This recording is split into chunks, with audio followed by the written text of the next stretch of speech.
Thank you, Nancy, for joining us from New York. I know the time difference is significant. We've managed to organize this so that I hope it fits with your schedule, with writing and working schedule. And people are joining from different places, from our two institutions that are co-organizing.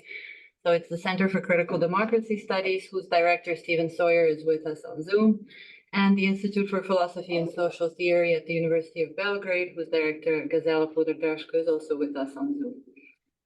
We have the immense privilege of having Nancy Fraser with us, even though remotely via Zoom with us this evening.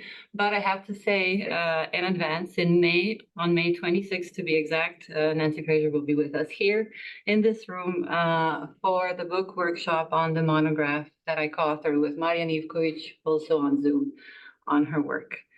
So Fraser in May in Paris has become quite a privilege. Whenever she's here, and unfortunately for circumstances known to many of you, probably she missed last May. So this May we were eager, and I see there's an immense lineup of events and conferences around the short time she will be with us in Paris. So I would like to say a few words about the center, about the Institute in Belgrade, about the seminar series, and about tonight's talk.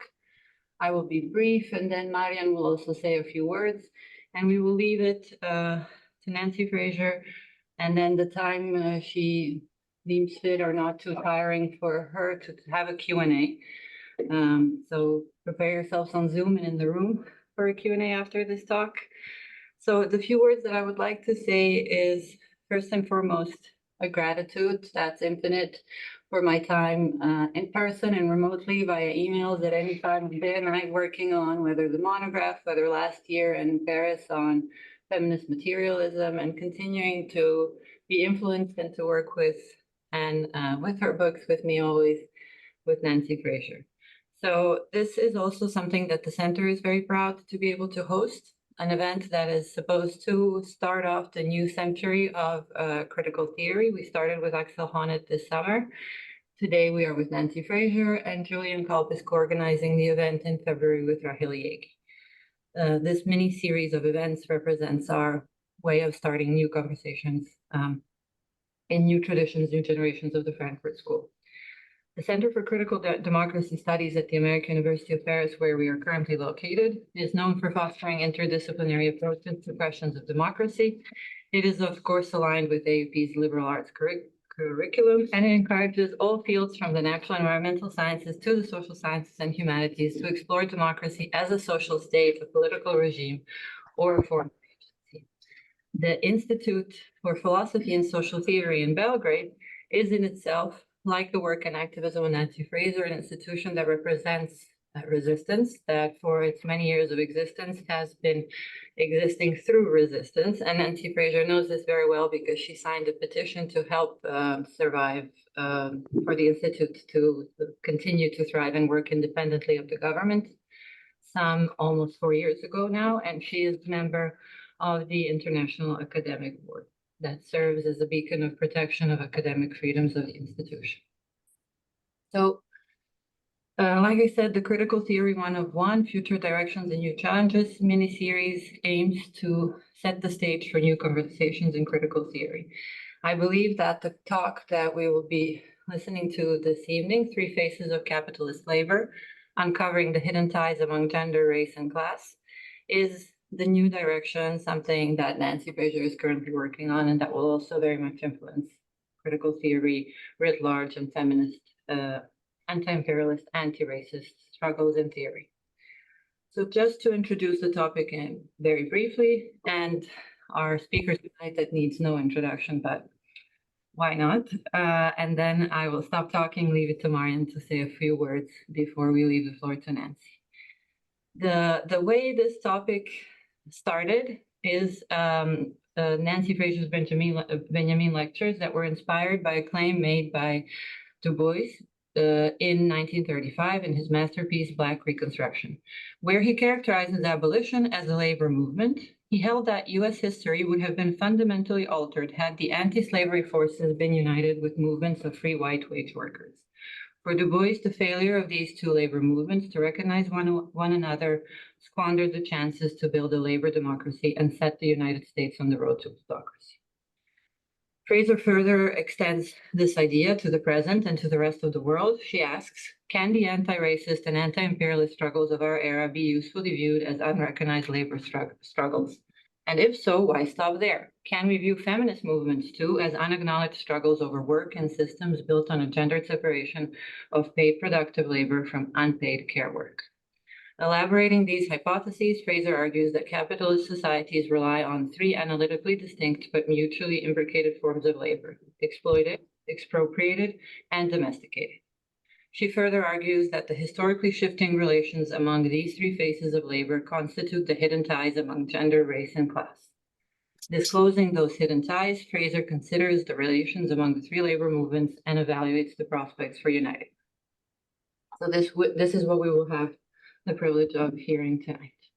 Just a brief introduction. Nancy Fraser is the Henry and Louise Loeb Professor of Philosophy and Politics at the New School for Social Research.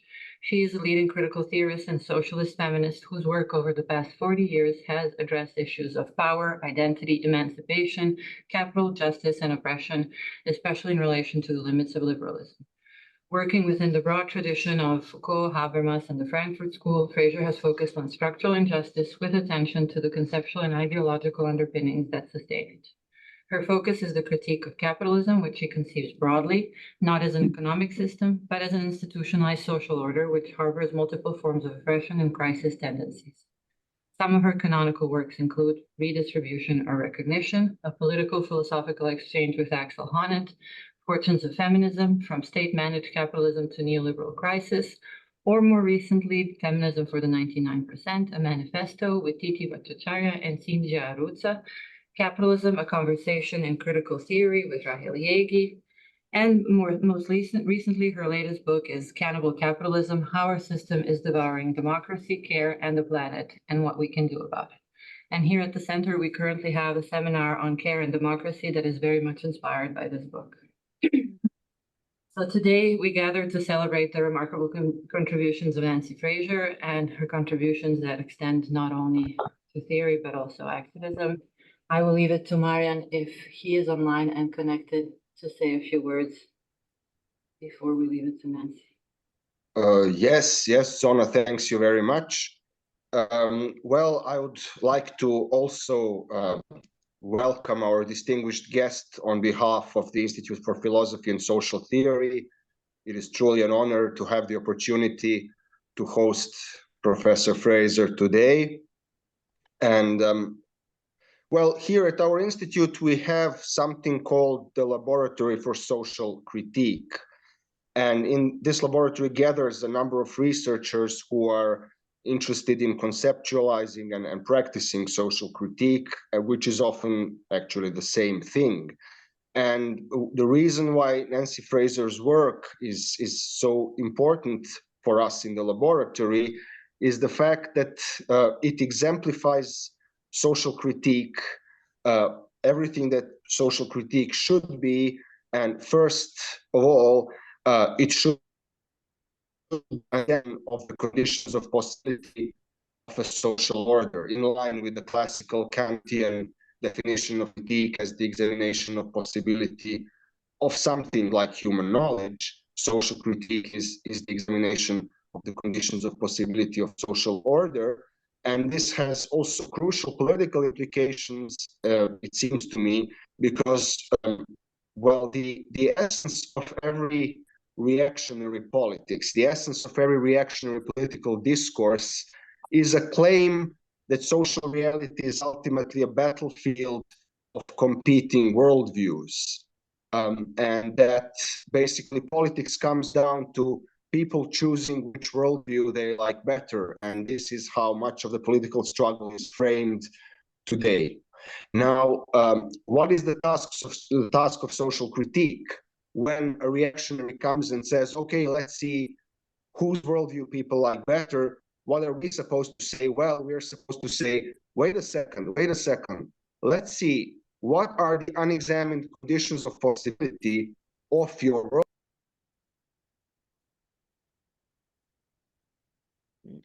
Marjan, we lost you. The sound is gone. Decidedly this evening, Technology is against us, and Zoom has just informed me that we reached the limit of 100 people present. I'm wondering if there's a way to lift that limit because other people can't join. There's obviously many more than 100 willing, wanting, and desiring to listen, so I don't know if we can do something about the Zoom limit. Marjan, are you back? We don't hear you. Okay, we'll just then leave it for later for the Q&A. I'm sorry because it was very insightful what you were saying. Nancy, thank you for your patience and apologies for all the little glitches this evening.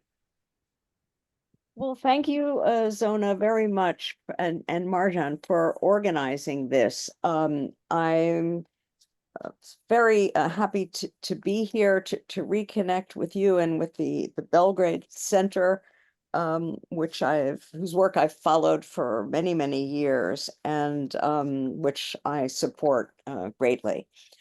It's a bit strange, I have to say, for me to be giving this talk on three phases of labor today, the day before the U.S. presidential elections and congressional elections, for that matter, because of the sort of immediate context that's on my mind is a bit removed from the content of my lecture.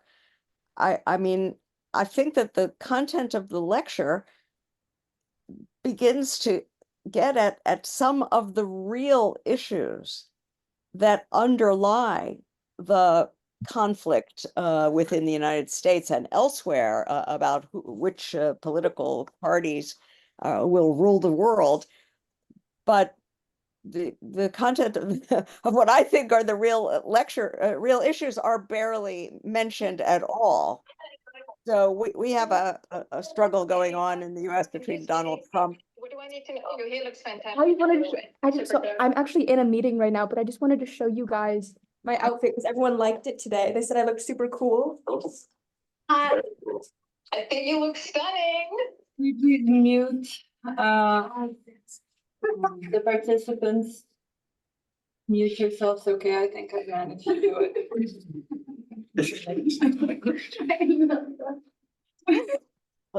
So sorry. Interesting. I couldn't see the outfit, but okay. Anyway, I was just saying that I feel that the content of my lecture is askew of the immediate, political moment that is, got everybody in such we're kind of sitting on an explosive thing here. But I'm trying to sort of reassure myself that what I want to tell you about in this lecture is what really lies behind that contest. And I think this accords with what Marjan was saying. Okay, let me get to it. So the content, the concept, the center of the lecture is the concept of labor. And of course, many people might jump to the conclusion that when you put the concept of labor at the center of a lecture, you're going to return to a kind of old dépassé model of critical theorizing, that you subscribe to a labor metaphysics, one that purports to identify the single quintessentially human feature that constitutes our species being. That is not at all what I want to do here. I am trying to use labor in a different way, to develop a new post-metaphysical paradigm that might be capable of clarifying the most pressing problems, both practical and theoretical, that we are facing at the present time. So I will speak a lot about labor's place and character in capitalist society, but not in the orthodox way. I want rather to transform our concept of labor, and through that to rethink these famous categories of gender, race, and class. Over the course of the lecture, I aim to transform all three of those concepts, and especially the concept of class. So maybe you're wondering, why labor? Why make that concept the starting point for rethinking gender, race, and class? Isn't it tied to a perspective that prioritizes class over gender and race? Doesn't it risk reinstating the labor metaphysic and class reductionism that dominated social theory and political practice on the left in the past? Won't this focus lose the hard-won insights of feminists and anti-racists?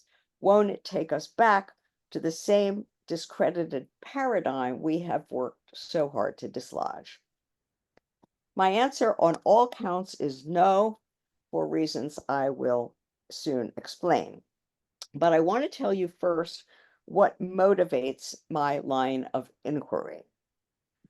For quite a while, I have been struck by the mismatch between emancipatory political engagements on the one hand and the present crisis on the other hand. Emancipatory engagement, I think, is plentiful and potentially powerful. It encompasses feminism, anti-racism, anti-imperialism, as well as movements for labor and migrant rights, for social equality, livelihood security, for democracy, ecological sustainability, for peace, human rights, and an end to genocide. But these forces are fragmented and dispersed. They are disparate and uncoordinated. They don't coalesce around a shared project, and they don't constitute a counter-hegemony. And that's why they are overmatched by the scale of the present crisis. It is, after all, a crisis of our whole social order in which multiple injustices and irrationalities converge and indeed exacerbate one another.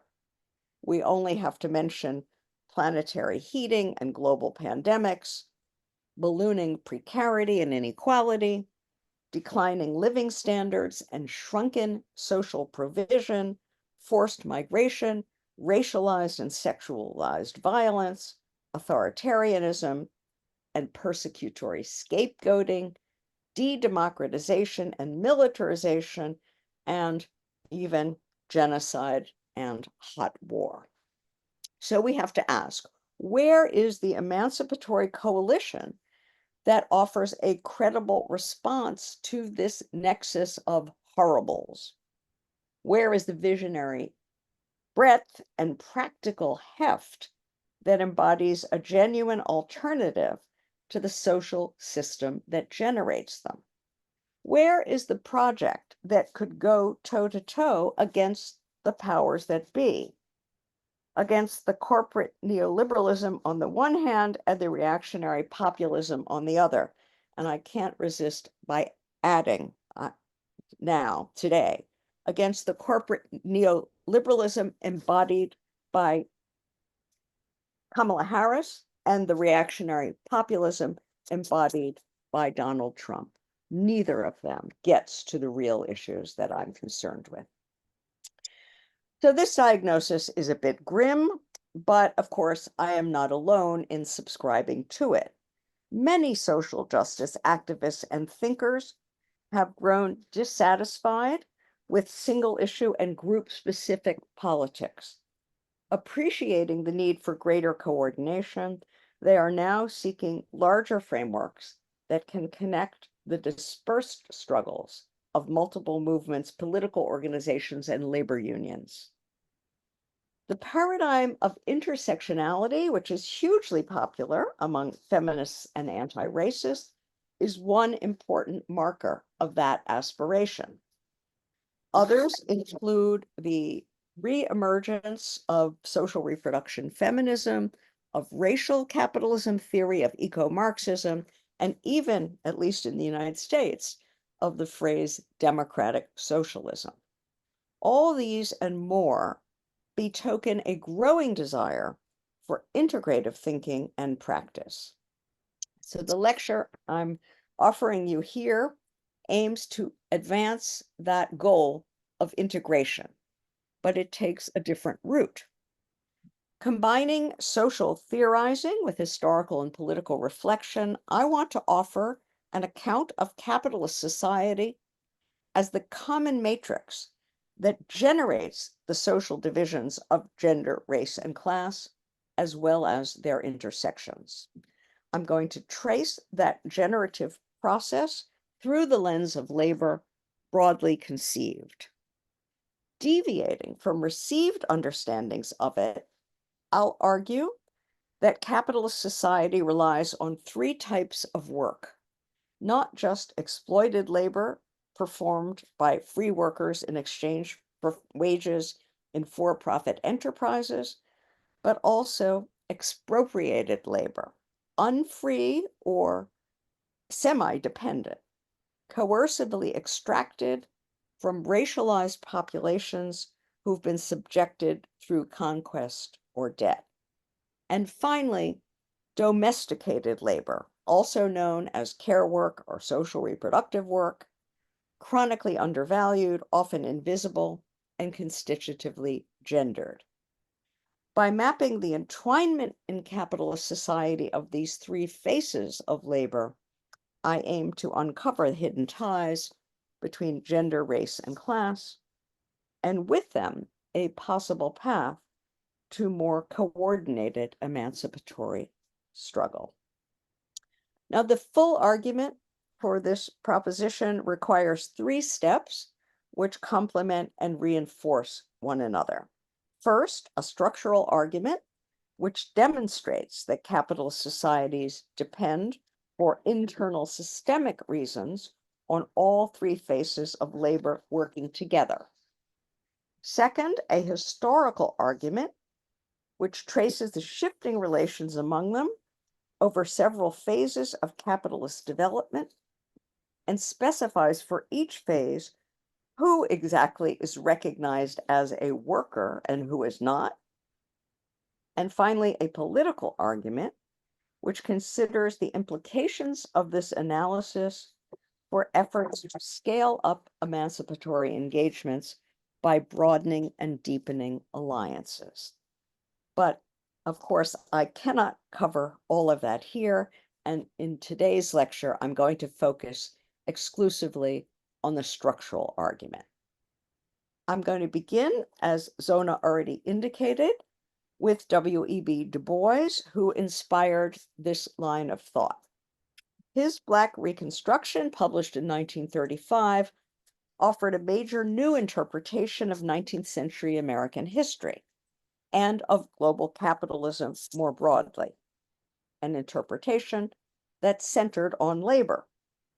The book, for those of you who don't know it, covers the period from 1860 to 1880, which includes the US Civil War and formal abolition of slavery, the post-war Reconstruction in the US South, whose radical wing aimed to transform Southern society so as to make emancipation a reality. And finally, what Du Bois called the counter-revolution of property that reestablished Black subservience and white propertied rule. Now, in Du Bois's view, this period was a major historical turning point in which fundamental questions about the country's future, and by extension, the future of capitalism more broadly, were up for grabs.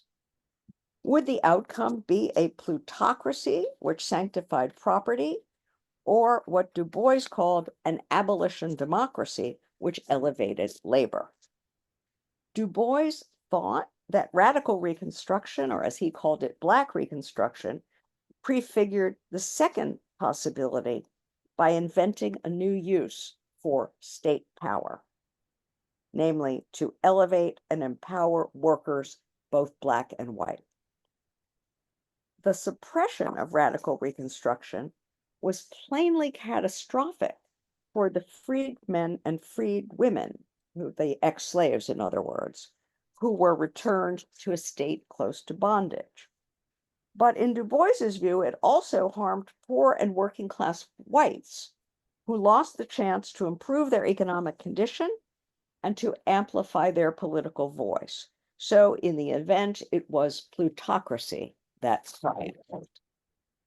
Now, Du Bois's narrative derives its pathos from a hint as to what might have been, but its analytic power comes from his concept of labor. In Du Bois's view, the question of slavery was a question of labor, and anti-slavery was at bottom a labor movement aimed at emancipating unfree workers, not simply by legal proclamation, but also by transforming the property system and power relations that governed their work. For Du Bois, then, enslaved Black labor belonged to the same conceptual and political universe as free white labor, and the radical wings of anti-slavery and Reconstruction belong to the same conceptual universe as the radical wings of trade unionism and socialism. In actuality, Du Bois concluded, as Zona already indicated, that the US had two labor movements, separated by the way in which value was extracted from the two groups of workers, and thus by their status and color. Had the two movements recognized one another and joined forces, they might have changed the course of US history and that of global capitalism. Now, Du Bois's account here is revelatory, I think, because it broadens our view of what counts as labor and as a labor movement. So too does the image of two labor movements failing to recognize one another. What was missed, Du Bois suggests, was the possibility of an inclusive pro-working class front. Appreciating that capitalist labor assumes more than one form, such a front would recognize and embrace more than one labor movement. Failing that, it would lack the political heft and breadth of vision needed to defeat plutocracy and expand democracy. Now, what's crucial for my purposes here is the idea of more than one kind of labor, more than one kind of labor movement. As I read him, Du Bois was not seeking to homogenize labor, not to dissolve its internal differentiations into an abstractly universal concept. Rather, he understood free and enslaved labor as distinct but structurally imbricated aspects of a single social system. Enslaved Black workers, Du Bois explained, were among the founding stones of a new industrial phase of capitalism. Producing cotton for mills throughout the North Atlantic, they kept those enterprises humming, supplying raw material for their free counterparts to work up as commodities, and for the latter's employers to convert into profits. Black labor also served as the fulcrum for an extensive commercial nexus, linking the planters, merchants, bankers, insurers, shippers, and mill owners who divided the spoils. Framing the whole process globally, Du Bois situated Southern US slaves within, and I'm quoting, a dark and vast sea of human labor in China and India, the South Seas, and all Africa, in the West Indies and Central America, and in the United States, that great majority of mankind on whose bent and broken backs rest today the founding stones of modern industry. That's the end of the quote. Note that he says today while writing in 1935, a point I will return to a bit later. Now, this is a remarkable claim that cries out to be read alongside Karl Marx's identification of the doubly free proletariat as the true creator of industrialism's marvels and as the system's eventual gravedigger. Where Marx gave pride of place to free but propertyless workers, forcibly separated from the means of subsistence and compelled to sell their labor power in exchange for wages, Du Bois foregrounds the unfree workers whose labor power is not theirs to sell, but the property of others to command by the lash. in calling them founding stones of the world capitalist system, the author of Black Reconstruction delves beneath Marx's hidden abode of factory production to an even more hidden realm on which the factory rests. It's the relation between these two realms, the factory and the plantation, that is all important.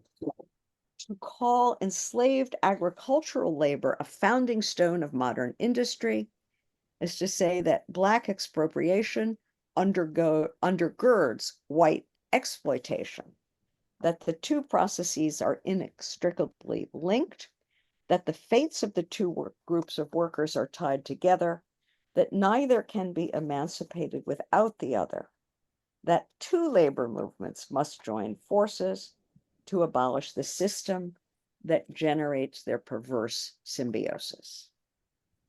Now, this view, I think, remains pertinent today. As Du Bois noted, the abolition of slavery in the US and elsewhere did not put an end to unfree expropriated labor in the capitalist world system.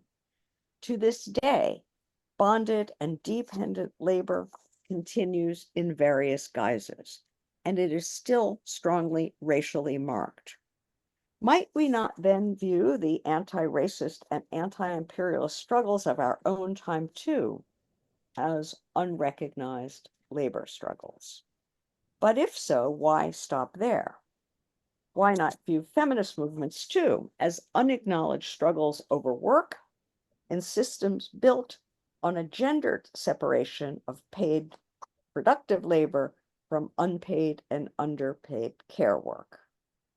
Isn't that division between so-called productive and reproductive labor just as integral to capitalist society as the one Du Bois identified between expropriated and exploited labor?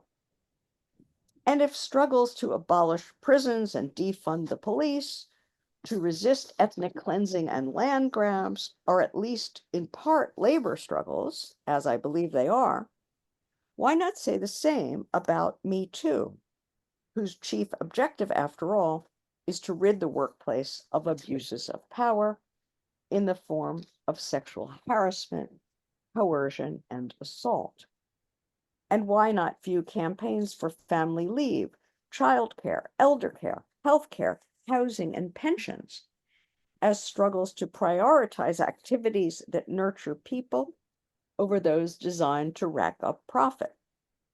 Why not view campaigns for reproductive justice, including abortion access, as struggles over the conditions of reproductive work and over the status and bodies of those who perform it?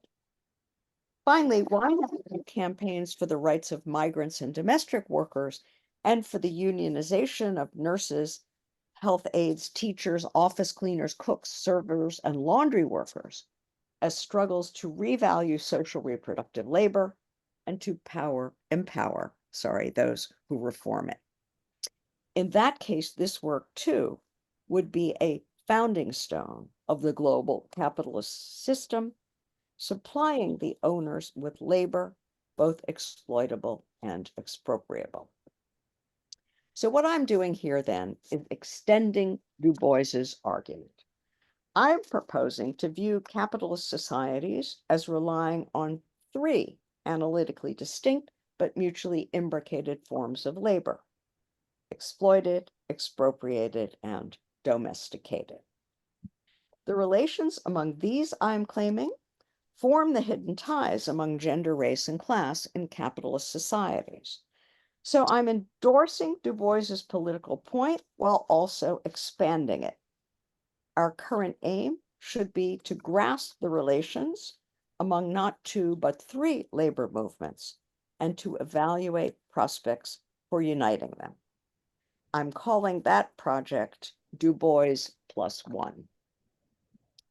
Du Bois +1 rests on a distinction between the concept of labor in general and the historically specific forms that labor assumes in capitalist society. As I understand it here, labor in general means effortful social action aimed at satisfying needs. But this requires a caveat.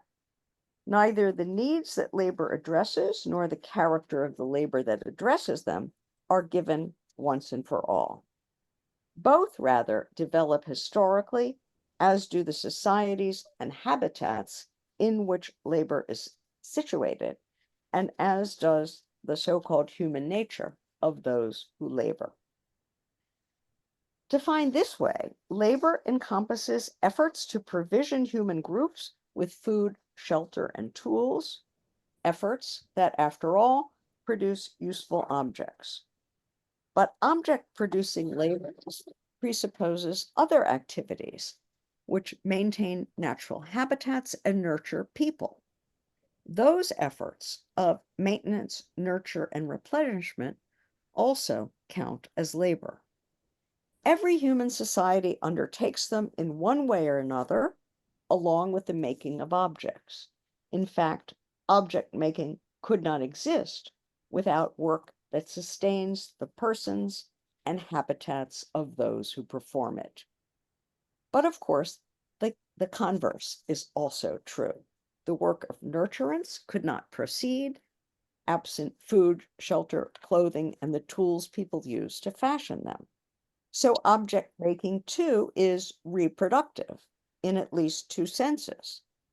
It assures continuation first of human lives and second of the society in which those lives are formed and lived. Seen this way, our tendency to distinguish production in the sense of object making from reproduction in the sense of care work is problematic. It's by no means a distinction of natural kinds.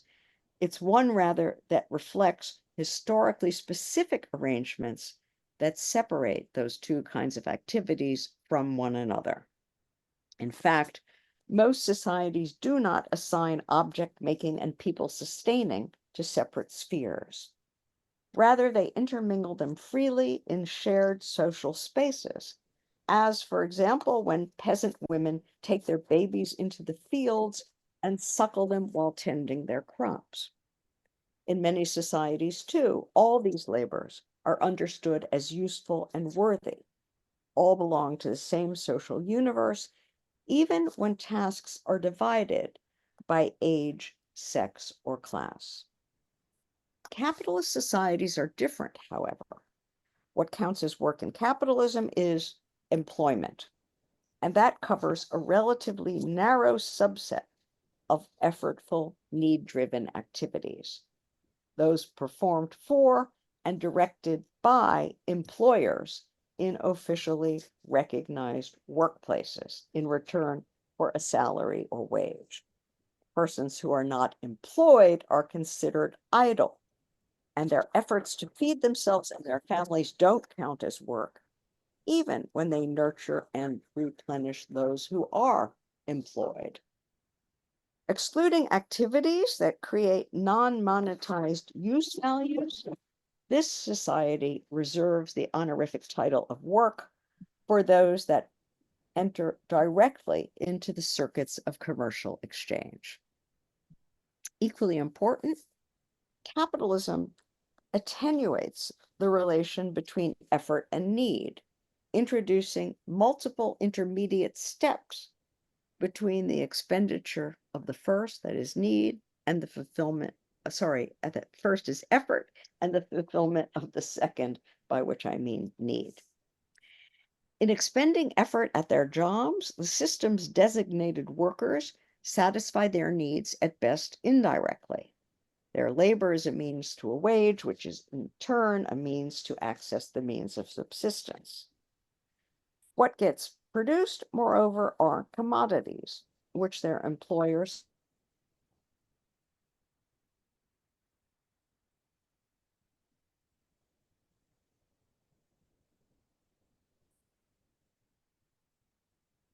It's us, the screen froze.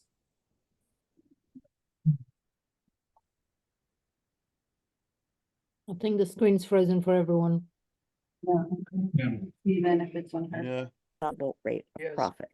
Oh, there she is. Ah, okay. Okay, it froze for a second, Nancy. Sorry to interrupt. Oh, Okay, I'm not sure exactly what you missed, 30 but seconds, only 30, 40 seconds. basically, what I'm trying to describe is a convoluted system that is suffused with risk. Each link in the chain I've elaborated is a point where things can break down, where the means can fail to lead to the hoped for ends. In capitalism, in other words, the driving force is not really the relation between effort and need, but that leads to accumulation. And that dynamic colors the meaning of work. The result is to foreground activities that directly generate surplus value, paradigmatically doubly free wage labor employed in privately owned and profit-driven firms. And the other effect is to cast other types of activity that don't fit that model into the shadows. Certainly, doubly free wage labor is no picnic. Those who perform it are exploited, as Marx insisted, paid only for their necessary labor time, while the surplus value they create accrues to the capitalist. And so their work is, in effect, Sisyphean. It's typically stultifying, repetitive, and heteronymous, free only in the thinnest sense. No wonder, then, that officially recognized capitalist labor has been and still is a major site and stake of struggle in capitalist societies. Nevertheless, exploited labor is only the tip of the capitalist iceberg. Beneath it lie the two other genres of labor I've mentioned. There is first what I've called expropriated labor, which is close to what Du Bois called dark labor. And second, what I'm calling domesticated labor, which is close to what feminists are now calling care work. Expropriated and domesticated labor are both forms of shadow labor, intrinsic to capitalist society and entangled with exploited labor, but overshadowed by it, lost in the glare of the latter's presumed normativity.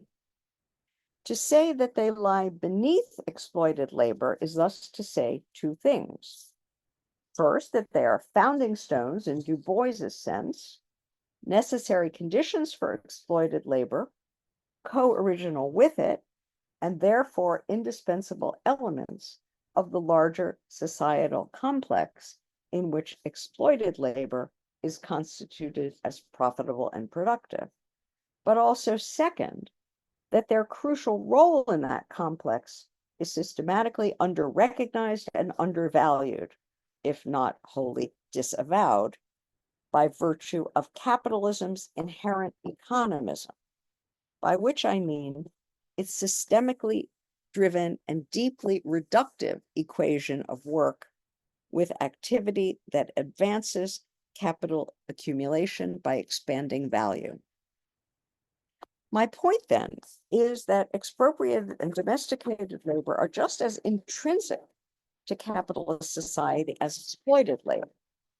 Combined with each other and with the latter, they form three interlocking pillars of one social system, analytically distinct, but internally related and mutually imbricated. Each face of labor has its role to play in capitalist society, but the role of each is co-constituted in and through its relation to the others, and none can play its role without the others. Together, they form a nexus that powers capitalism's signature productivity, and it must be added, destructivity, while also inscribing gender, race, and class within it as deep-seated social differentiations and as sites and stakes of social struggle. Let me now briefly elaborate.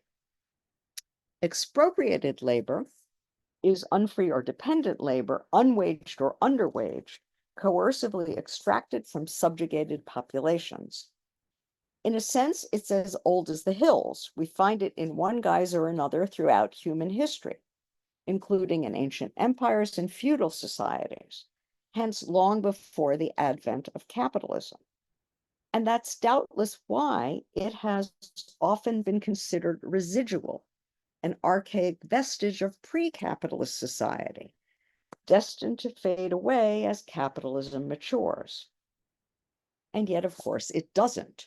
We find dependent on or underwage labor even now in prisons, brothels, sweatshops, plantations, slaughterhouses, mines, and favelas, as well as in industries that employ migrants, especially migrants without papers. The question is why? My answer is that expropriated labor has a structural basis in capitalist society. Although it's usually seen as the antithesis of exploited labor, it is better understood as one of the latter's enabling conditions. The reasons are both economic and political. Expropriated labor is cheap precisely because it's extracted from populations who've been forcibly deprived of state protections and actionable rights, populations that are therefore unable to command a wage that covers their living costs. As a result, these workers supply a productive input for whose reproduction capital pays little or nothing. Firms benefit in several ways: by utilizing dependent labor directly in commodity production, but also by gaining access to cheap energy and raw materials produced by unfree labor elsewhere. And finally, by the availability of cheap means of subsistence produced in sweatshops and encomiendas, which lower living costs and therefore wages for all. By expropriating labor from unfree subjects, then, capitalists can more profitably exploit free workers. It has been said that behind Manchester stood Mississippi. What was true in the time Du Bois wrote about remains true today. Behind Cupertino stands Shenzhen and also Kinshasa. Behind those who shop at Walmart stand those who sew in Dhaka. That's the economic argument. As Du Bois maintained, moreover, the distinction between free and dependent labor corresponds to the global color line, and that holds today as well. Who else are the expropriated now but, quoting him again, that dark and vast sea of human labor on whose bent and broken backs rests modern industry, and also modern post-industry, if you like. This too is not accidental. By dividing free from unfree labor, the system also constitutes two distinct categories of persons, one suitable for mere exploitation, the other destitute for brute expropriation. Epidermalizing that distinction, it inscribes race as a structural fault line in capitalist society, implanting within it a host of structural injustices: racial oppression, imperialism, settler colonial apartheid, indigenous dispossession, and genocide. The common thread here is political exposure, the enforced incapacity to set limits and invoke protections.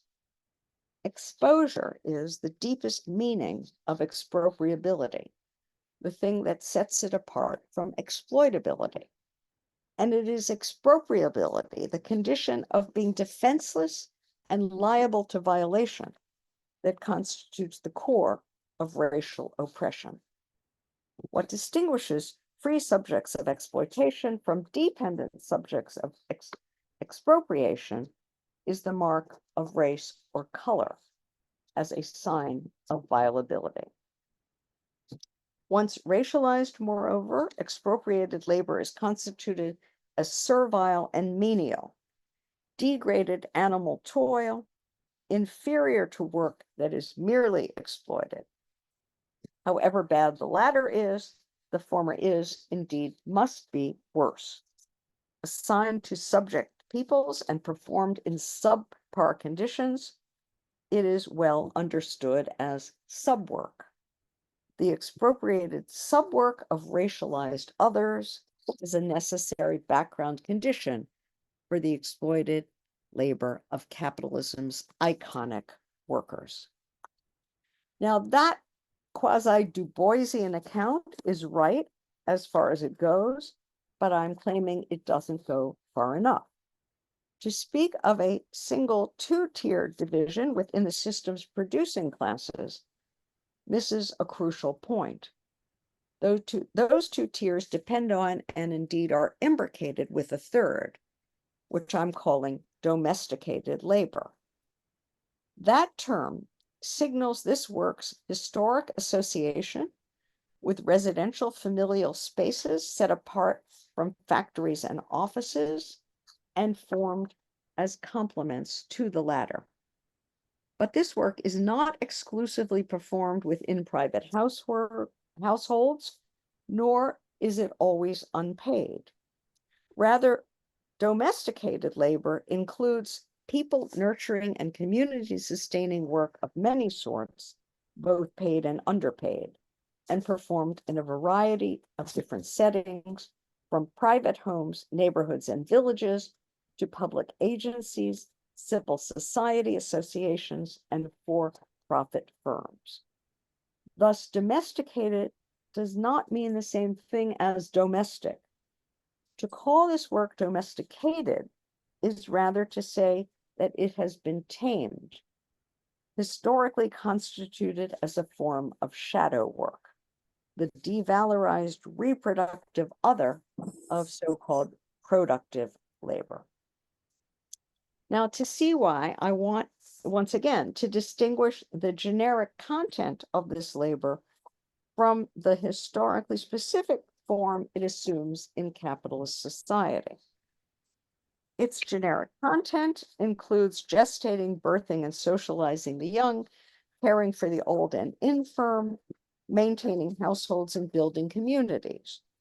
In capitalist societies, however, that content is hijacked, reformed, or rather deformed to serve another function, namely to produce and replenish the populations whose labor power capital exploits and expropriates.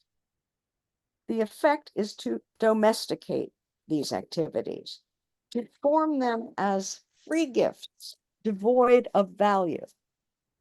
Stamped as non-work, they become the simple expression of maternal feeling or feminine instinct, merely natural, devoid of intelligence, creativity, and skill. As a result, domesticated labor, too, becomes cheap. Treated by capital like a natural resource, it is simply there for the taking by firms that needn't bother to replenish what they take or repair what they damage. Here, too, capital obtains an essential condition for its so-called self-expansion well below cost. Moreover, capitalism's signature separation of productive from reproductive labor implants gender division deep within it, much as its constitutive separation of exploited from expropriated labor implants race. The effect is to entrench gender binarism. This binarism affects everyone, women and men, cis and trans, gay, straight, and queer, while casting non-cis, non-straight, non-binary people as anomalous beyond the pale. In addition, capitalism splinters domesticated labor internally. The system, as I've noted, needs more than one kind of labor power, not just exploitable, but also expropriable. Domesticated labor produces both types as well as itself, albeit in different ways. When devoted to replenishing exploitable citizen workers and professional managerial strata, it is performed in households by relatives, neighbors, friends, and underpaid domestic workers, but also in social state institutions by professional or semi-professional public employees, and in for-profit firms by low-paid racialized subworkers. Things look different, however, when domesticated labor is devoted to sustaining expropriable others.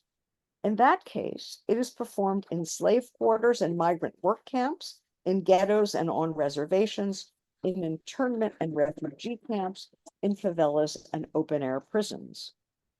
Doubly disavowed, that labor is tucked away out of sight, the shadow of a shadow.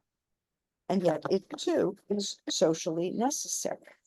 Insofar as capitalism requires racialized subwork, it also requires gendered, racialized sub-care work. In its cheapness, domesticated labor has something in common with expropriated labor, but the two types of shadow work differ. One form is stigmatized by a race, while the other is sentimentalized by a gender. Subwork is bestialized and degraded, toil unbefitting a human being, which is why it is looked away from and kept at a distance. Care work is, by contrast, up close and personal, viewed through the lens of love or natural instinct as opposed to that of labor, often romanticized in culture, although dishonored in practice. Thus, the traits associated with each set of workers are not the same. Care workers should be creatures of feeling, exquisitely sensitive to others' needs, which they should prioritize over their own. While subworkers should be thick-skinned, dumb beasts of burden who can take punches and endure pain. In effect, the first are expected to be hyperaffective, while the second must be affect-deprived. And so the two groups of shadow workers are differently constructed. Those among them whom the system finds no use for do not belong to the same reserve army of labor. For some, however, as we saw, the two forms of shadow work overlap, and for reasons that are not accidental. Insofar as capitalist society requires degraded subwork, it also requires, as I just said, degraded care work to produce the latter. A nasty amalgam of care work and subwork, that work is constituted as sub-care work. And those who perform it are expected to combine traits associated with both. Like care workers, they should be finely attuned to the needs of those they care for. And like sub-workers, they should be thick-skinned in order to callous disregard of their own needs by bosses or masters.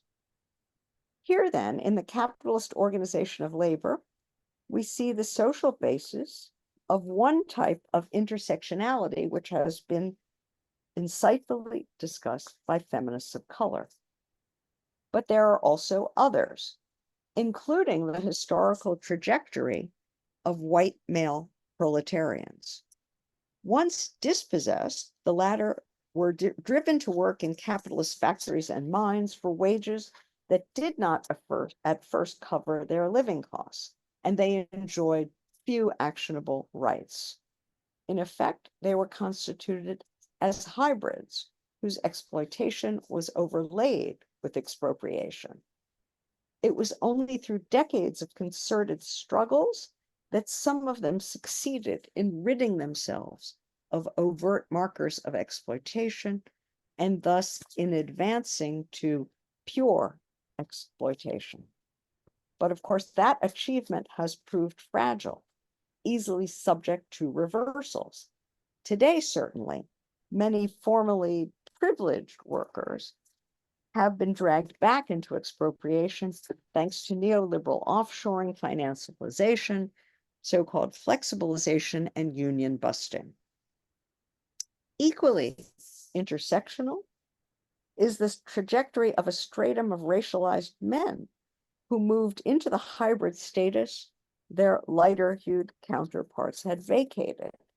employed in factories, but in dirtier jobs at lower pay, and still subject to violation by police and racist mobs, they too were exploited and expropriated simultaneously.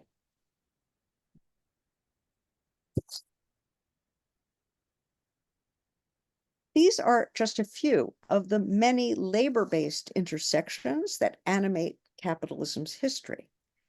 All of them arise from combinations of the three faces of capitalist labor. The latter are the building blocks from which such amalgams and hybrids are fabricated. They constitute the hidden intersectional ties among gender, race, and class. The key point is that these categorizations are systemic, as are the faces of labor to which they are tied. Race and gender divides have structural bases in capitalist societies, as does empire and, of course, class. Each member of the class, race, gender triad derives its social meaning and political force from its imbrication with the others. All three are co-constituted within one social system, which forms the three faces of labor and deforms the three sets of workers. Conventional understandings of the working class are therefore misleading. Analytically speaking, race and gender are not alternatives to class, but structurally grounded divisions within it. And struggles against gender and racial oppression can plausibly be understood as unrecognized labor struggles. Much more needs to be said about the three faces of labor, their various intersections, and the forms of social struggles to which they give rise, including struggles over who counts as a worker. We need to account for both the functional integration and the political misrecognition that has historically divided the three types of workers and the intersectional hybrids constructed from them. We also need to determine for our own time whether and how far the labor lens proposed here can embrace and clarify struggles that may at first sight seem to elude it.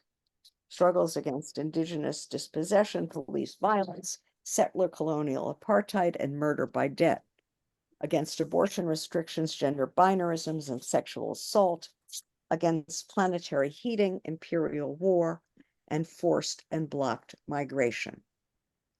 All of that is grist for future work and future discussions.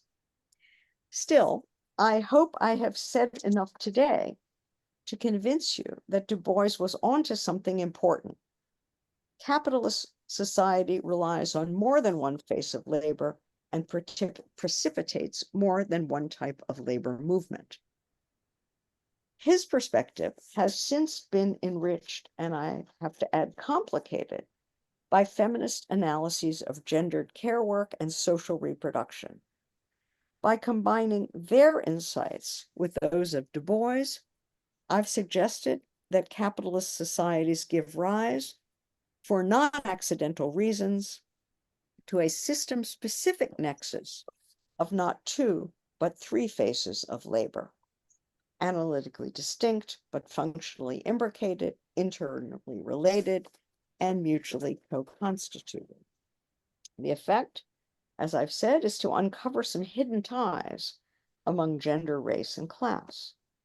It's also to deepen the conceptual force of the term intersectionality and to advance its political project.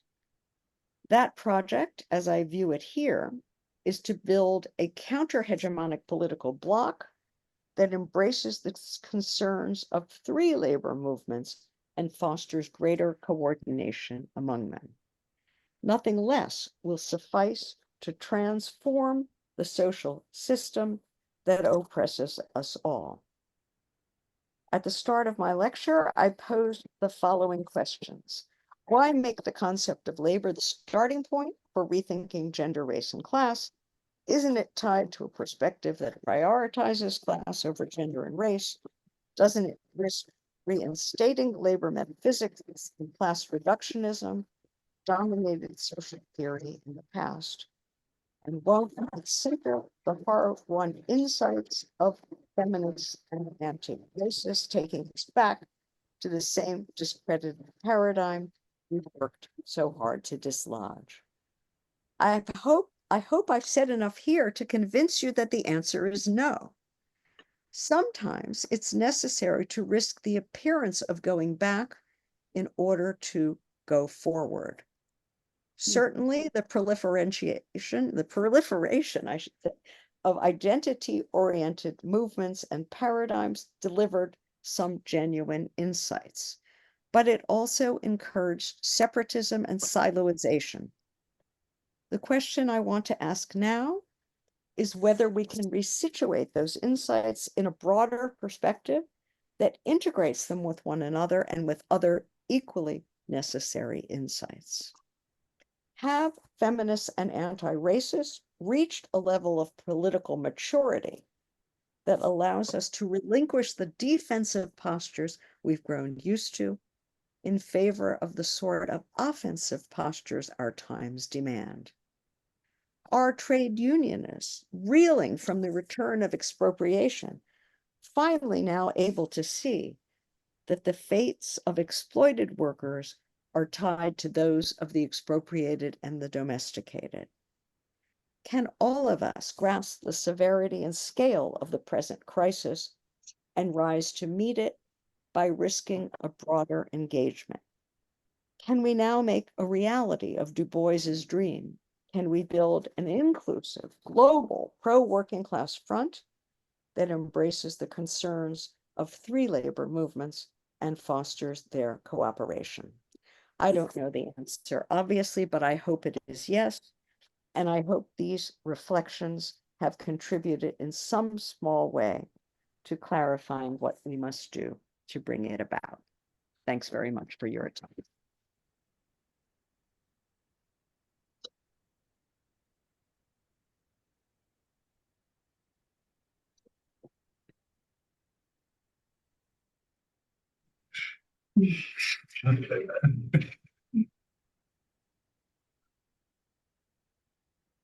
Thank you so much. Thank you. Indeed, in times of rising authoritarianism, economic precarity, environmental degradation, very entirely gloomy and heavy, obscuring the horizon subjects, this kind of thinking, deconstructing the connections of the systemic crisis do in a way give a beacon of hope.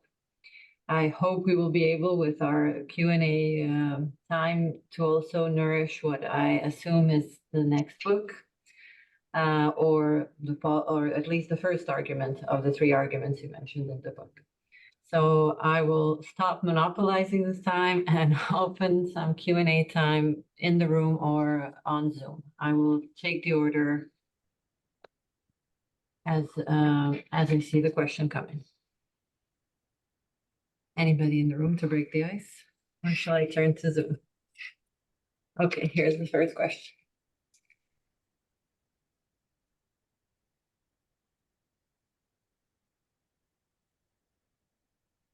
Some questions are coming in form in the chat. Would you like to unmute and read the question, ask the question yourself, or do you prefer I read it?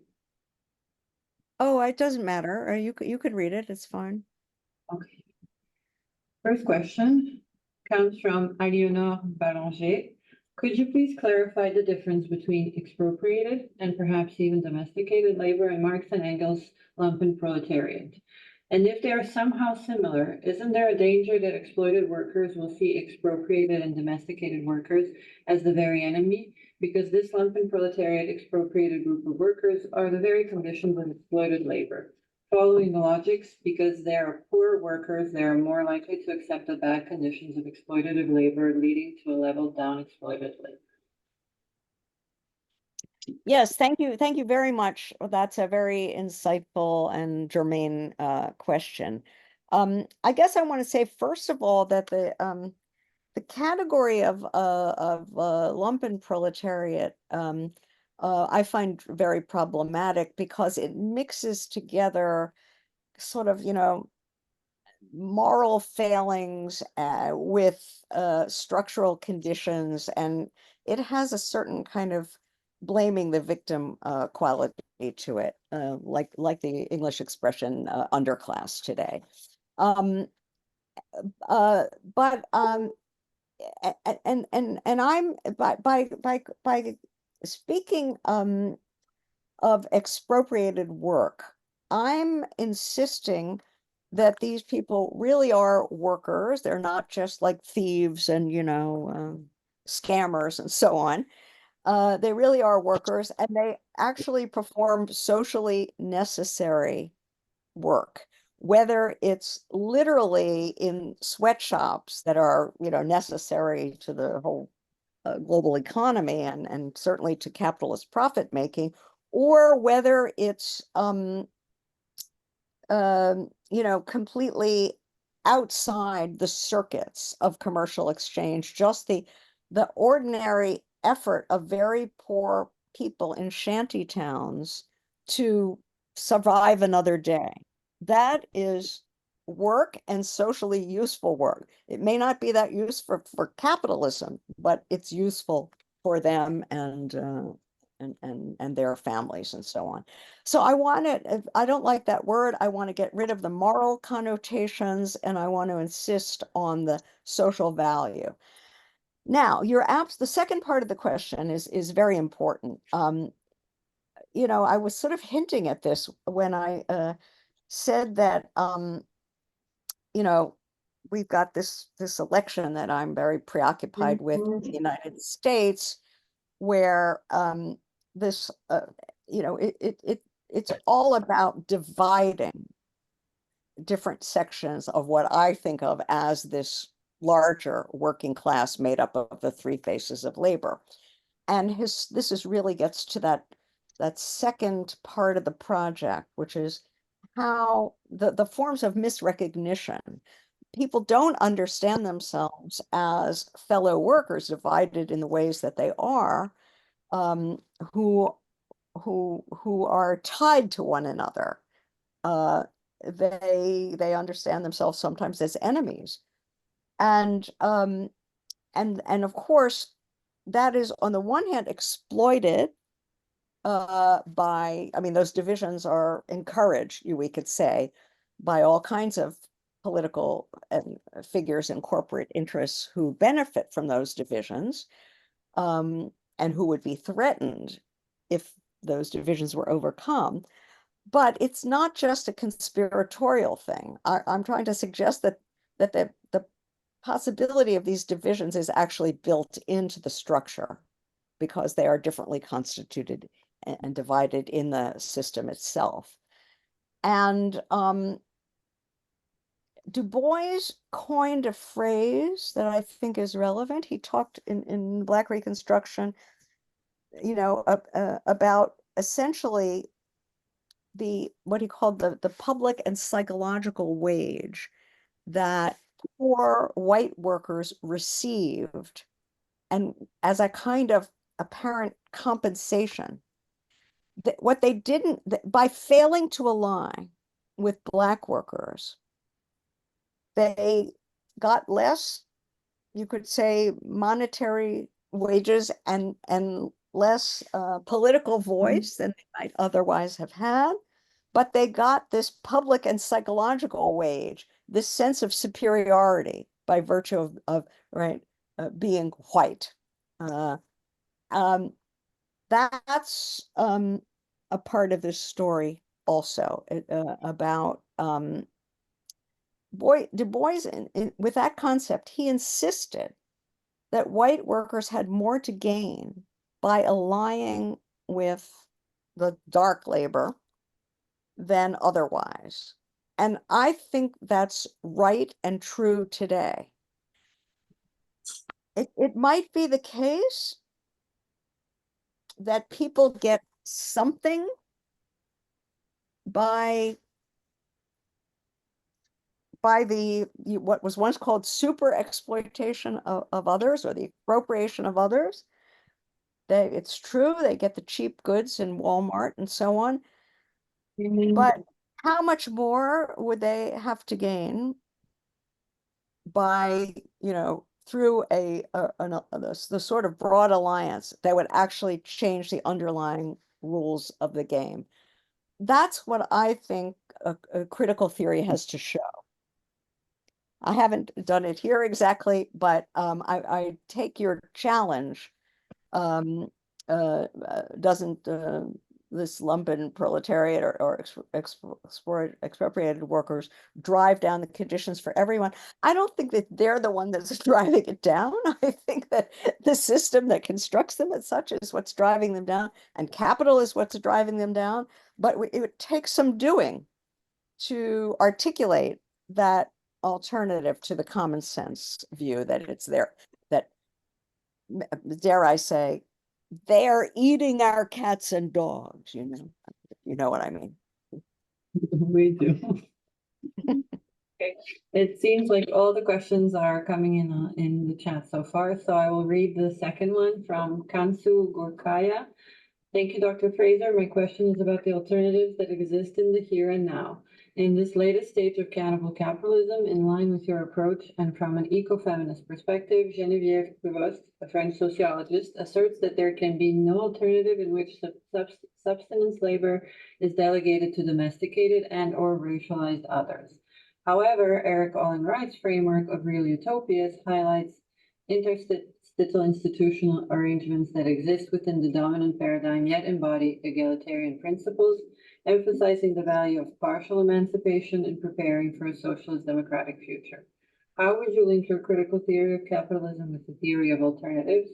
Which of these perspectives aligns more closely with your current system of thought? This is a great question, but it's a very difficult and complicated question. I mean,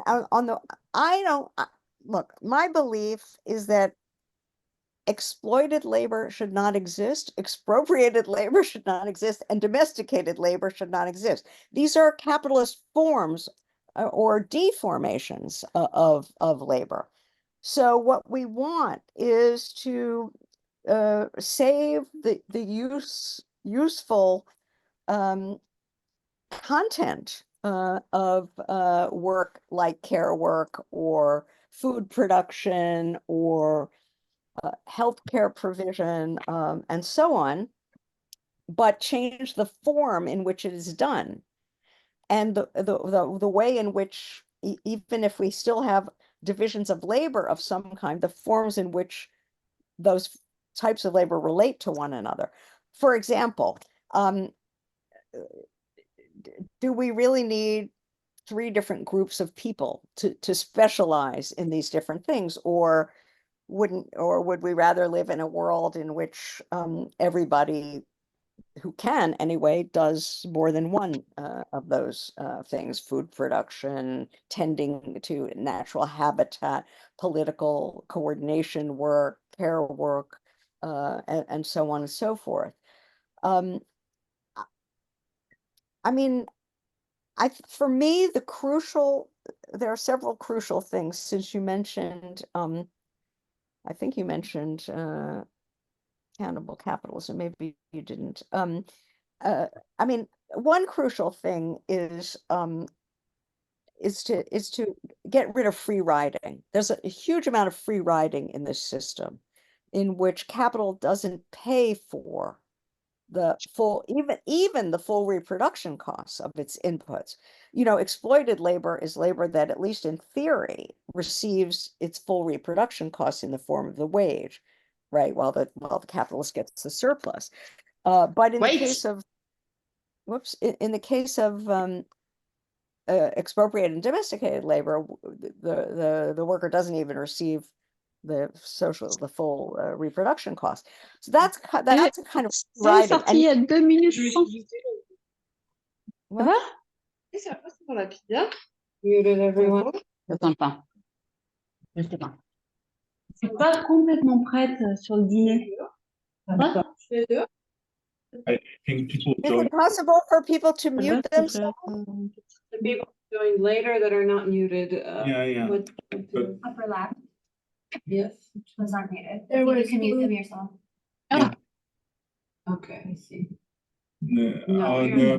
We are not DLC. Okay. So it's only. All right, let me just Parce wrap que this j'étais à un up. moment I think I'm. Please mute. Okay, I Okay. think it's muted now. I'm sorry. Anyway, this is a complicated question.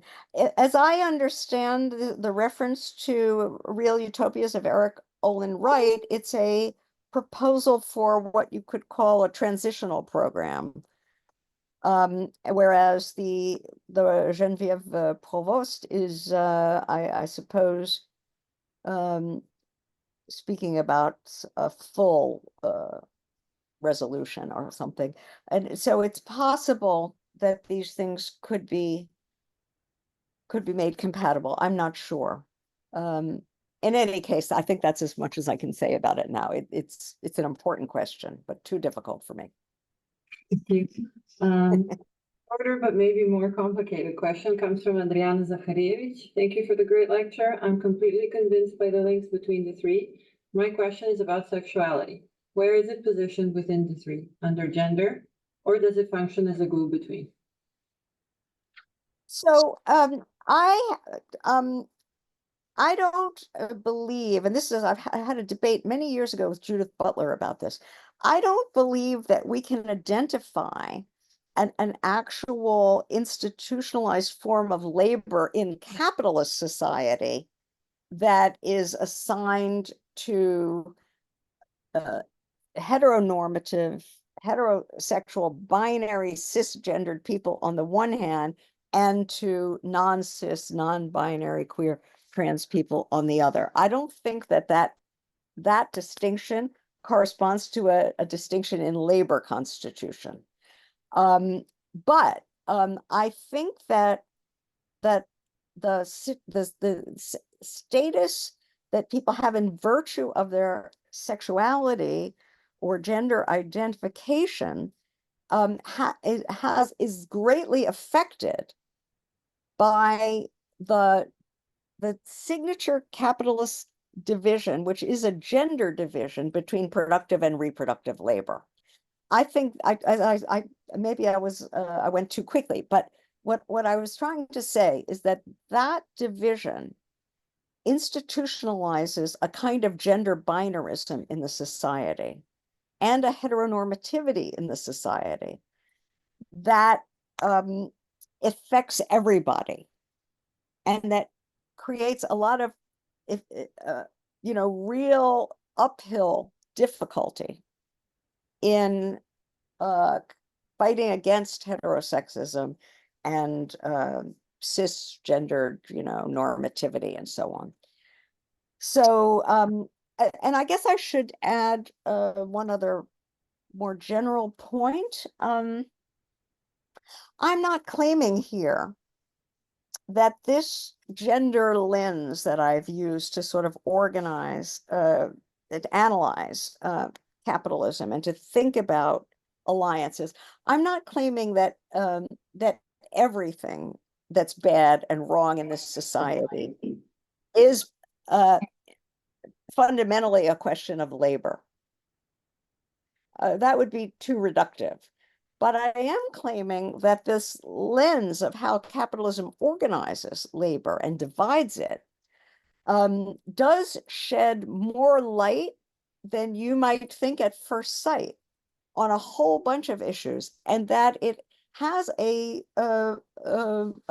pretty broad capacity to illuminate various fault lines in our society. And I mean,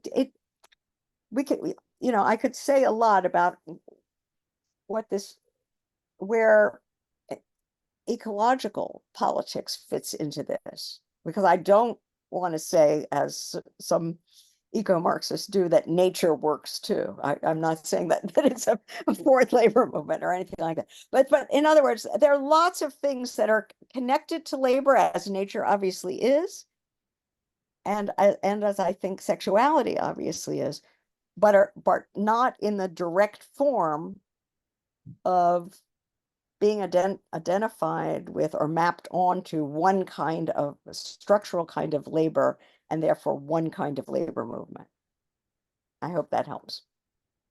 Thank you. The following question from Tim Christians. Tim is a colleague at Tilburg University who's actually writing the first book review on the monograph. And he's been teaching and tweeting Cannibal Capitalism, chapter by chapter summaries that have gotten quite viral within the Twitter community. So it's been an interesting discussion also to have on that social media. So Tim says, thank you for the great talk. I was wondering whether there are specific examples today you have in mind that successfully articulate the three forms of labor together. I have some experience from trade union concerning how difficult it is to convince people they are working class. So how should we convince this larger constituency that they constitute a collective political subject? Right. Great question, and I'm glad to hear about your work, Tim. I mean, I guess there are a couple of different things that I want to say about this. You know, one idea is just to say that none of the people who are fitting into these groups are freeloaders, are people who are taking our stuff, are taking our jobs. They're all workers in the sense that they all contribute something, right, valuable. They mobilize effort in the service of meeting needs, however much the system, you know, introduces all kinds of deforming and attenuating links there. So working class here doesn't exactly mean what it meant before. It means something different, and that would have to be spelled out in more detail and with more texture than I have done here. I've been speaking in this very sort of abstract structural way. But the key is to convince people that that they need each other, that we cannot stop war, planetary heating, you know, all the horrific things that I mentioned at the outset. We cannot stop any of that by mounting divided struggles in which we fight each other or only one aspect of the system at one time. So there's an argument about the inextricability of our fates here.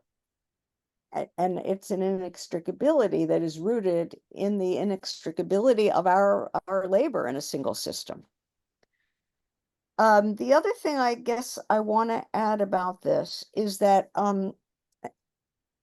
in a later chapter of this book in progress, I talk about the development today of something new, which is kind of blurring the sharp divisions between exploited, expropriated, and domesticated.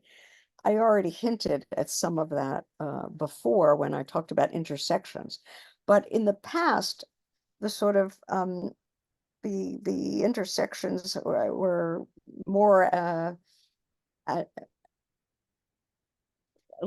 today they're broader. More people today are exploited and expropriated and domesticated simultaneously. There are fewer cases of pure exploitation today because of neoliberalization. So a lot of us have experiences that overlap more. People are, right, you know, women have the double shift. People of color have, you know, but all of these things are intertwined now, and I think that is that has, I guess, a double effect. It freaks people out that they can't differentiate themselves as clearly as they once did from those they consider their inferiors. But it also means that there's more commonality at the life world level. And it might be, therefore, more possible or easier to make connections at the life world level. The connections I've described here are mainly functional and systemic. They're not necessarily available to people in their consciousness, in their identity, in their experience. But these changes might be pushing toward that, in that direction, which would make it easier, in theory at least, to get past the divisions. Thank you. The following question just from Katya. Thank you, that was very insightful. My question is in the framework of capitalism. How do changing conceptions of productive versus unproductive labor impact the visibility and valuation of labor roles? Could this distinction contribute to a deeper entrenchment of class structures by creating a hierarchy within labor that pits certain types of workers against each other? How might this stratification affect the potential for solidarity across different working groups, especially when considering the intersection of labor with issues of race, gender, and certain? That's two questions. Thanks for that question. It's a very good question. I think I would want to sort of do a little analytical work on this distinction, productive, unproductive. I mean, there's an historic debate within Marxism, right, in which the issue of productive versus unproductive is who directly produces surplus value. If you accept that definition of what productive labor is, then you know, the problem is that the term also has other connotations about what's really valuable and what isn't, and these get mixed up together with a technical distinction versus again, like the lumpenproletariat, a moral distinction. Many leftists also use including Marxists, use that distinction differently to talk about, military production. It may produce surplus value, but it's unproductive in the broader sense, or the more human sense of what actually, where effort is really directed to meeting need. So I think you're right to suggest that we're dealing here with, you imply a sort of ideology and historically changing definitions. And I think that distinction requires that kind of cultural analysis of how the terms have shifted and in relation to, as you say, visibility evaluation of labor roles. And I guess we would have to decide. I mean, I tried to deconstruct a little bit the distinction between productive and reproductive, because from an analytic point of view, all of this work is reproductive. And to say it's productive just really means nothing but that it's useful. So I think we should, see if we can find different ways, different categories for distinguishing between what the system is constituting as, meeting the profit needs, the systemically driven drive to accumulation, what's productive in that sense, versus what is humanly useful. That's the most important distinction I think we need. Thank you. Two more questions in the chat. The following one is from Justin Winchester. Hello, Professor Fraser. Thank you for the incredibly insightful lecture. I wanted to ask how your reflections today influence your thinking on your earlier work on recognition and redistribution. More specifically, do you view intersectionality as a form of a transformative recognition remedy that gets us further in escaping the redistribution recognition dilemma? Thank you. Interesting. So my earlier work about redistribution and recognition was aimed at analyzing the sort of common sense of political thinking in capitalist society. Why did we had this distinction, which is now politics recognition is now stigmatized as wokeism. Why do we have those issues over there and these other issues over here? And in a nutshell, I mean, that's not a terribly bad way of distinguishing Trumpism on the one hand from the progressive neoliberalism of Kamala Harris and the Democratic Party, the centrist wing of the Democratic Party on the other. So that's sort of about, a division that is rooted again in the structure of capitalist society, but that really causes a lot of trouble politically in pitting people against one another instead of, really promoting the kinds of broad alliances and struggles that we need. So I'm using the term misrecognition here to talk about this question of shadow work versus recognized work. Shadow work is misrecognized work. It's either not seen as non-work or it's seen as degraded sub-work. These are two different forms of misrecognition, and that's related to the recognition who is recognized as a worker and who is not, and misrecognized as a sub-worker or non-worker. So this is all connected, but I would say that I wouldn't, I mean, you ask how I view intersectionality, is it a transformative or not? I think that I would recommend Ashley Bohr's book, Marxism and Intersectionality, which does a good job of looking at all the different various plurality of different theories of intersectionality. It's not just one paradigm. There are, in my view, more insightful and less insightful versions. But I think that what I'm doing here is suggesting that so far, even the best versions of intersectionality are not going deep enough. They're not looking at how capitalism structurally becomes a matrix that generates these divisions and the intersections among them. And my thesis here is that it's the labor system that gives us, an account of where these divisions and intersections come from. So I think I think the aim of intersectionality at its best is transformative, but I'm trying to add the level of generativity, what generates this, and what therefore might contribute even more transformative political prospects. Thank you.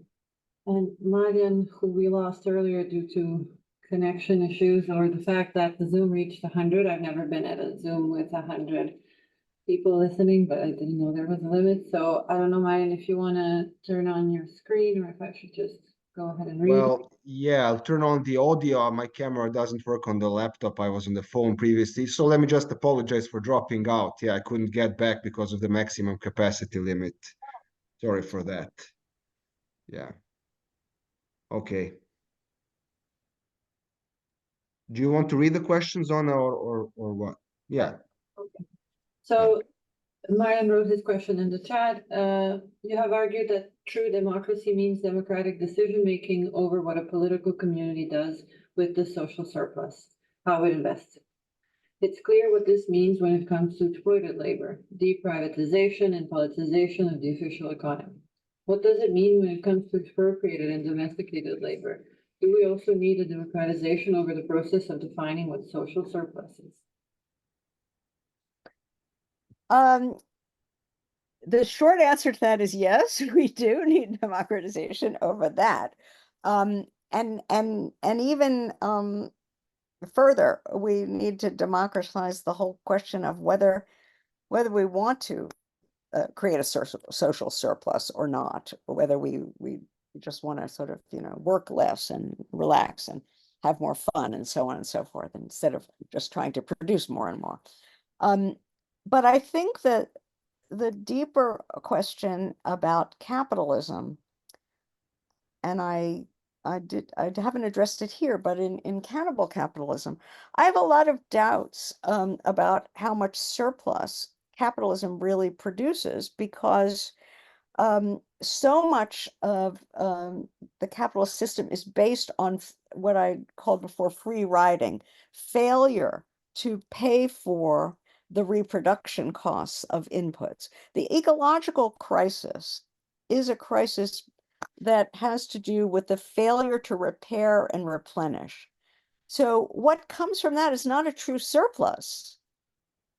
What looks like a surplus is just the flip side of the crisis, right? And the same would be true of all the forms of human depletion, the depletion of human energy and health and well-being that comes from not repairing and replenishing and compensating what capital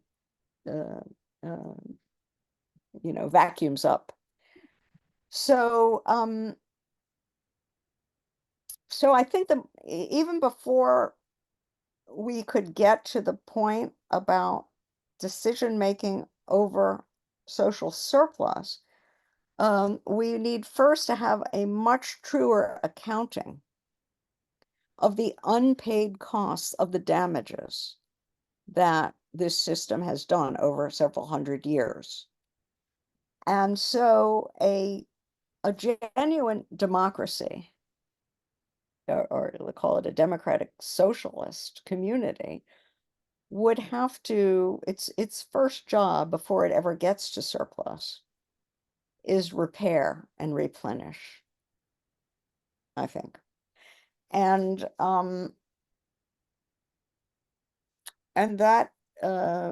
that really has everything to do with the costs of expropriation and domestication.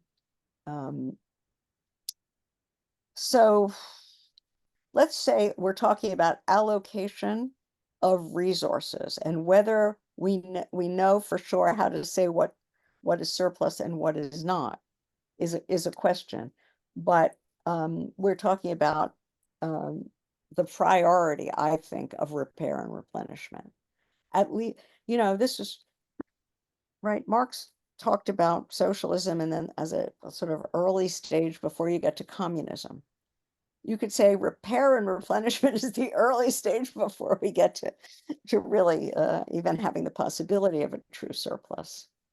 But all of this, the key problem with capitalism is that it basically removes all of these questions from the political agenda and vests any decision making about whether to damage, whether to repair, whether to replenish, whether or not. It vests all those decisions in the hands of people like Elon Musk. We have no say about any of this. So yes, democratize by all means. Okay. If I may, any question in the room? Yes, one question, and I promised a 2-hour time slots, and I have one Okay, question as well. I will be really fast. First, thank you for the presentation. It was really insightful. And when you answered the question earlier about production and reproduction, I asked what was the place of childhood or teenagehood in this kind of expropriation scheme, because I feel like listening to you that people or younger people from people of color or working class teenager are increasingly expropriated from childhood or teenagehood and placed in the market. And does it, in a way, are they that's also maybe something to work on toward a big coalition. That is, people are also, everyone is getting robbed of their teenager because of this expropriated system, and increasingly you have to pay even more for your studies and everything. I would want your opinion on this. Thank you. That's a very interesting question, and I think that maybe it has two sides.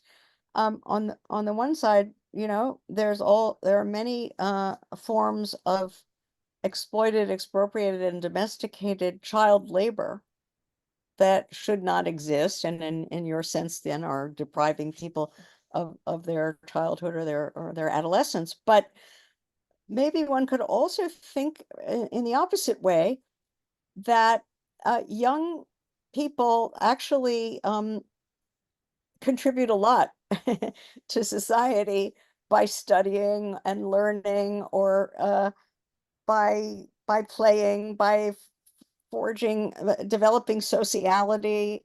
These are all contributions, actually, to the continuation of a form of life. We may not want to call them work, but you know, as an American, I'm always where we have all this very, very expensive private education. I'm always impressed by however many countries are left in Europe, maybe they're not that many, where they actually pay people to go to school because they are doing something useful. And you know, that's the exact opposite of what we do. We use education as another system of you know, expropriating. Anyway, so I hadn't thought about this before, but I think it's a very interesting question that you're raising, and one that bears more thinking. Okay, so final question, as promised, to not keep you more than 2 hours, even though I think we could go on. I think it will kind of return to your opening remarks about what you are talking about today and what you deem as essential, and we all do, and what unfortunately the current election is about or isn't about. So it also connects to this idea, how do we constitute a collective political subject? Because in my view, I see quite the opposite happening. Politics becoming more and more someone who will protect us from the other, versus this idea of living together, creating a livable living together. And in particular within the feminist movement, that in your current work you're trying to incorporate as a labor movement, I see more and more fractioning, whether it's in the return of the trad wife lifestyle, where this double shift that women bear, instead of it being resolved in the way you're explaining here, it's being resolved by a return to the domesticated sphere, and claiming the domestication is something, again, like you said today, that there's a class of work that's supposed to be hyper affectionate, hyper emotional, and then there's another, the expropriated, apologies, that is supposed to be devoid of all that affect.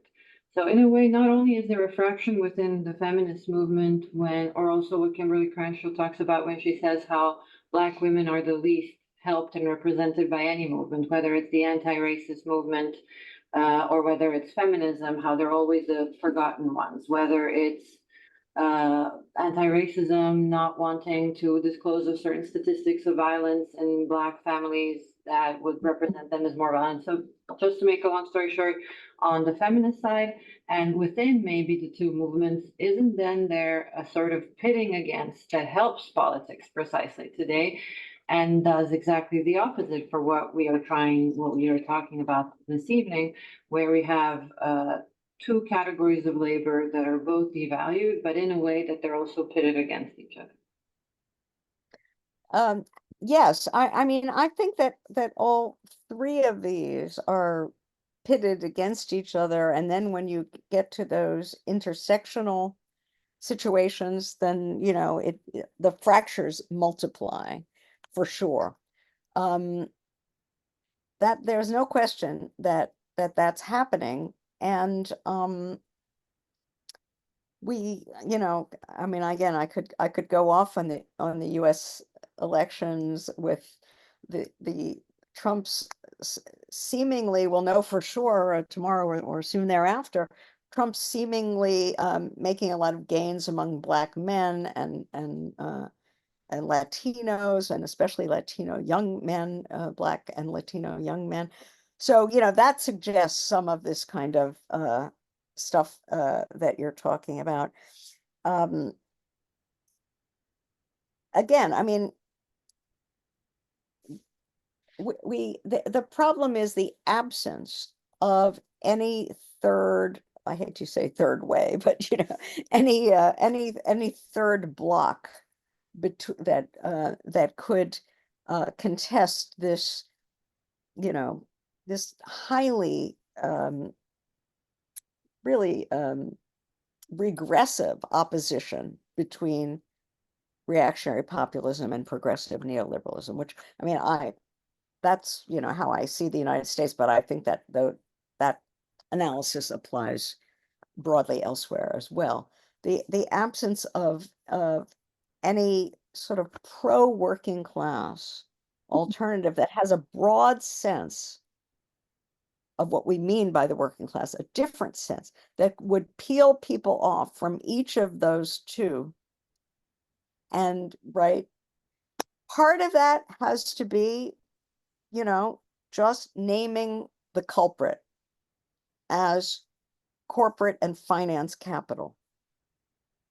You'll have to designate that's the real other, as the Lacanians would say, the big other. That's the big other. So and why don't fight the little others, fight the big other. something like that. I think that's the only way to actually imagine a recomposition of the reorganization of the political field in a big way. Thank you, and I think that's a great note to end on as well. Thank you so much for your time with us today and this evening for us in Paris and in Belgrade and all the other places people were joining us from. Thank you so much. Well, thank you. I really enjoyed the discussion, and it's great to see people coming from where you are in Paris, Belgrade, and elsewhere. And keep up the fight, guys. Thank you.